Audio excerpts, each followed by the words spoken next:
In the bygone days, the Tokaido Highway linked Kyoto, the emperor's dwelling, and Edo, the shogun's headquarters. By the way, can you guess who commands more power? The emperor or the shogun?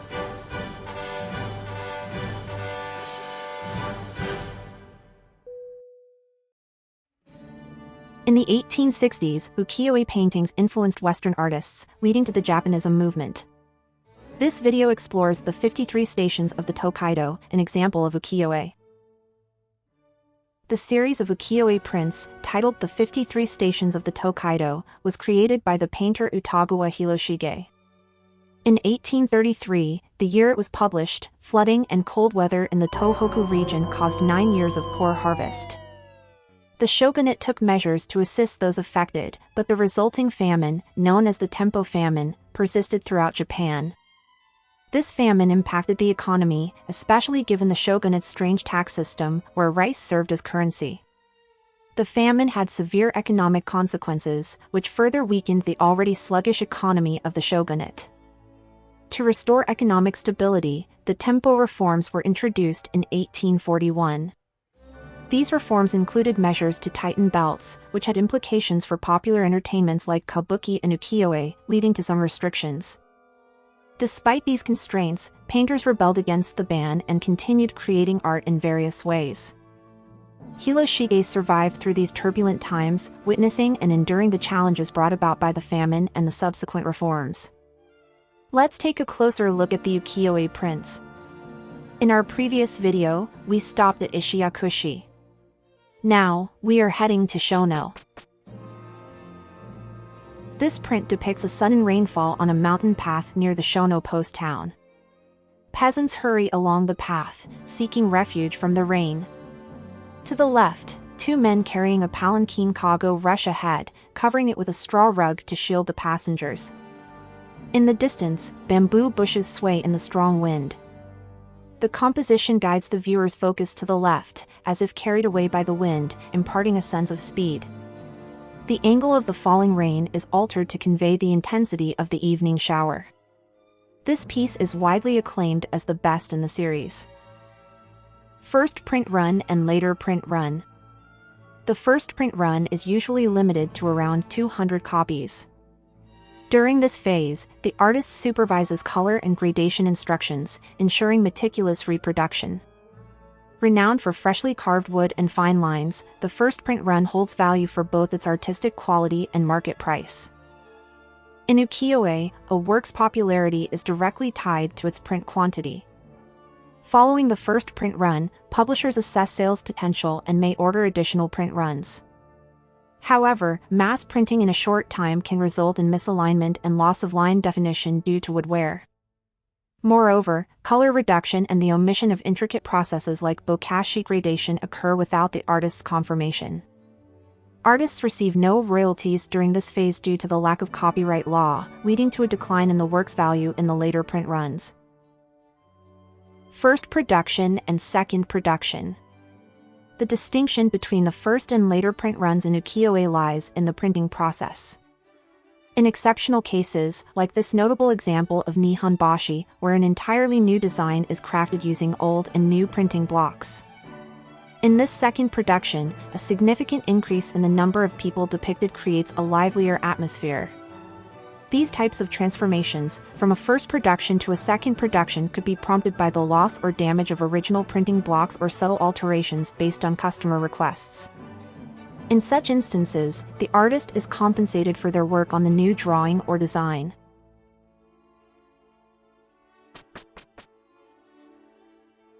The gate of Kameyama Castle in the early morning. One can catch a glimpse of the procession of feudal lords heading for the castle through a gap in the pine trees. This artwork beautifully captures the crisp, chilly air on the morning after a snowfall, in stark contrast to the silent snowy night view of Kanbara introduced previously.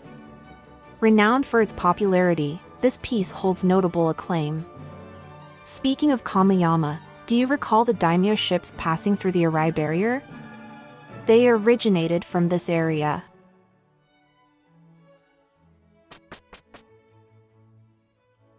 This is Seki Post Town. As the name implies, it was an important barrier station. The print depicts a main lodge, known as Hanjin, where daimyos would stay. On the nights when the daimyo lodged, a curtain with crests adorned the entrance, lanterns illuminated the surroundings, and the proprietor of the Hanjin greeted them in formal attire. In the early morning, samurais are preparing for their departure. The spears for attendants at the head of the procession and the palanquin for the daimyo seem to be ready.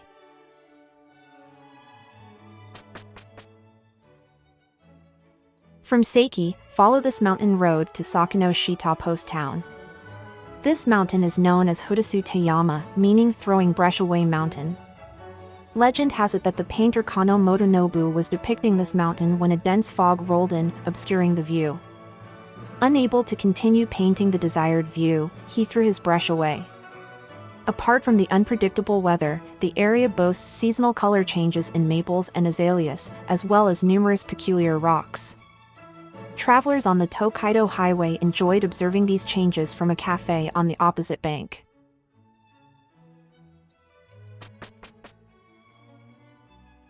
A 30-meter-long bridge spanned the Matsuo River near the Tsuchiyama post town. Renowned for its high annual precipitation, the area nurtured dense forests and provided a source of timber. The continuous rainfall resulted in a swift current in the river. The painting depicts a daimyo procession enduring the spring rains with downcast faces, not even casting a glance at the pouring rain. Capturing the scene of local people crafting dried gourds, known as kampyo, a local delicacy in Minakuchi post town. One woman is depicted peeling a gourd into ribbons, while another is shown hanging them to dry. Due to limited drying space, someone even hangs them over the fence. Kampyo is commonly used in the New Year's dish konbumaki, meaning kelp roll. Prepared by boiling it with sugar, soy sauce, and mirin, it boasts a sweet and savory flavor. The lord of Minakuchi, who moved from Shimotsuke, is credited with popularizing dried gourds and turning them into a local delicacy.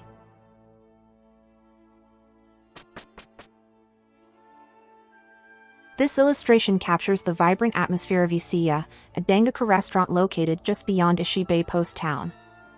Dangaku refers to finger food grilled on skewers and coated with miso paste. While tofu is commonly used, taros, eggplants, and konjac gel are sometimes skewered as well. Tofu, also known as soybean curd, is a widely consumed food across Asia. In Japan, tofu is typically soft, resembling custard pudding. The people outside of the restaurant are likely pilgrims on their way to Ise Shrine. They dance as they march.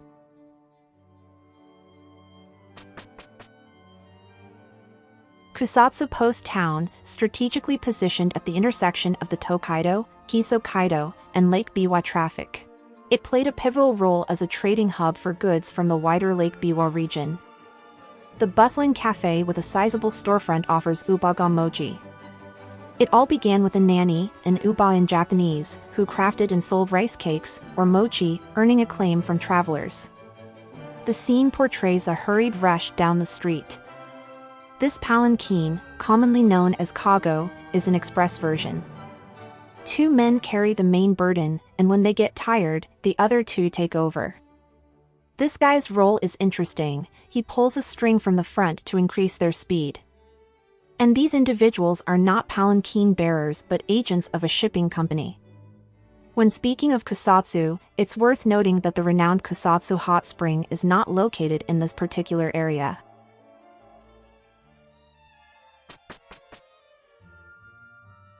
This is Ōtsu Post Town, where all cargo from eastern Japan passes through before reaching Kyoto. The traffic is dense, and ox carts, not horse-drawn wagons, transport rice bales and firewood.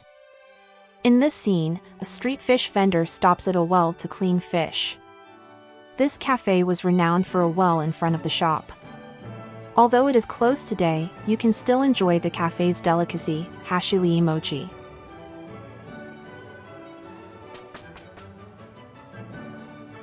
Finally, we arrive in Kyoto, the capital of Japan for over a millennium, marking the conclusion of the Tokaido Highway. The bridge, known as Sanjo Ohashi, spans the Kamo River.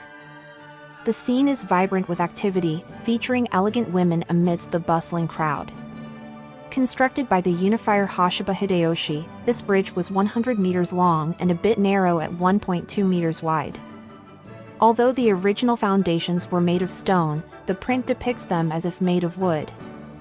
There is suspicion that Hiroshige may not have seen this bridge. Thank you all for joining us on this extensive journey. Feel free to leave a comment if you'd like, your feedback is appreciated. Don't forget to explore our other videos, there's interesting content to discover. Millennium capital Kyoto. Kyoto, also known as Heian-kyo, served as Japan's capital from 794 to 1869, when the capital was relocated to Tokyo.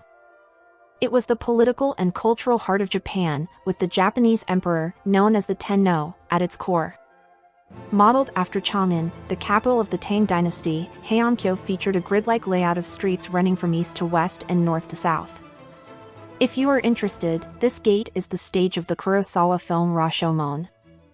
However, fires devastated a significant portion of its structures during the Onin War from 1467 to 1477, leading to the city's decline into ruins. The present-day Kyoto was mostly rebuilt on the foundations established by Hideyoshi. Tenno and Shogun, which has more power. The Tokaido Highway has existed as the most important thoroughfare connecting two authorities, the Shogun's shogunate and the Tenno's royal court. The Emperor of Japan, known as Tenno, serves as the monarch and head of state in Japan. On the other hand, the shogun, officially titled Seitai Shogun, is a temporary military commander appointed to eastern Japan to bring it entirely under the Tenno's control. The shogun is a retainer of the Tenno.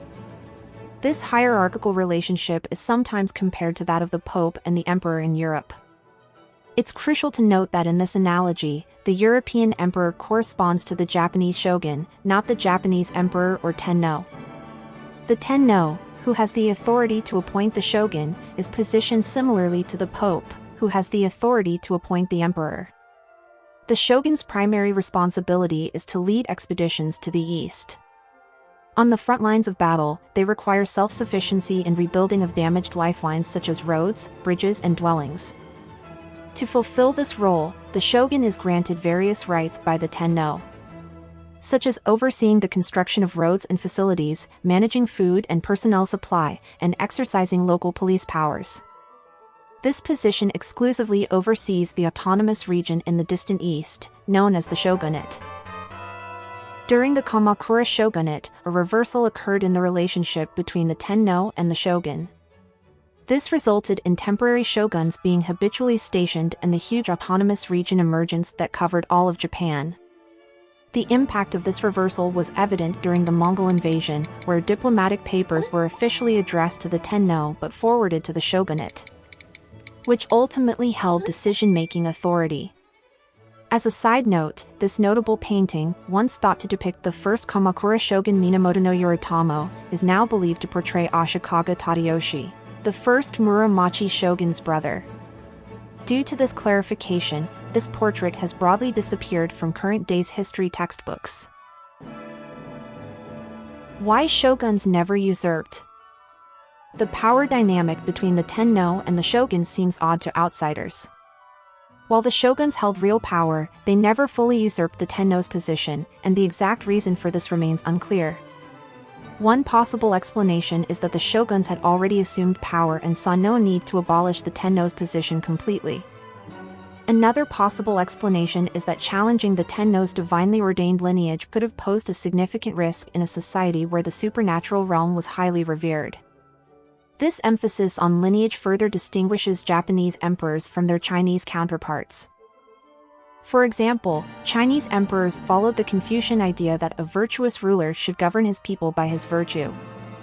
This doctrine implied that positive outcomes result from good deeds, and those in high positions are the most virtuous. If a ruler lost their position, it was seen as a sign that they lacked the highest virtue. In certain Confucian countries, the new ruler labels former rulers as criminals, regardless of their past actions. This practice emphasizes the connection between leadership and virtue in Confucianism, fueling the rise of new talented rulers. while also reflecting how individuals perceived to lack virtue are treated. Unlike Chinese emperors, the Tenno might have utilized their divine lineage to avert potential issues. In any case, they've maintained a stable succession system recognized by the Guinness World Record for the longest royal family history spanning 126 generations. It is believed that during the relevant period in Japan, decision-makers weighed the low advantages and high disadvantages of abolishing the Tenno. As a result, the shoguns chose coexistence while concurrently vying for the position of regent.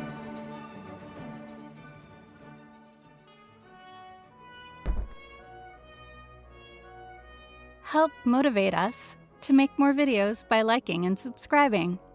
Thank you for watching!